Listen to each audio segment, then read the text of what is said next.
ஒரு பெயர் கொடுத்தார் என்று உங்களுக்கு தெரியுமா? அது ஆபிரகாம் அல்ல. மோசே அல்ல, தாவீது அல்ல. அவர் ஹாகர், ஒரு எகிப்திய அடிமை. யாருக்கும் தெரியாமல், யாராலும் கவனிக்கப்படாமல் இருந்த ஒரு பெண்.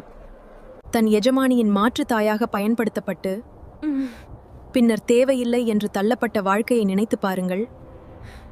கர்ப்பிணியாக, தனியாக, உணவும் இல்லாமல், தண்ணீரும் இல்லாமல் ஹாகர் பாலைவனத்திற்கு ஓடிப்போனாள். ஆனால் ஒரு ஊற்றின் அருகில் அதிசயமான ஒன்று நடந்தது. கர்த்தருடைய தூதன் அவளைக் கண்டான். தேவன் அவளுடன் பேசினார்.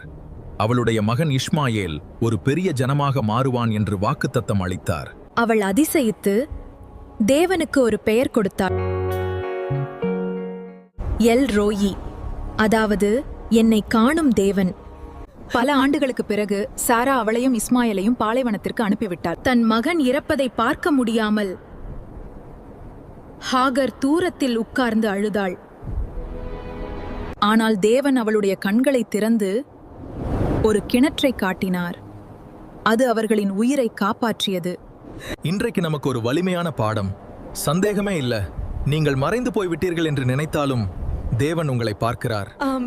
நீங்கள் கூட தேவன் என்னை காண்கிறார் என்று நம்பினால் இப்போதே கமெண்டில் ஆமேன் என்று எழுதுங்கள்.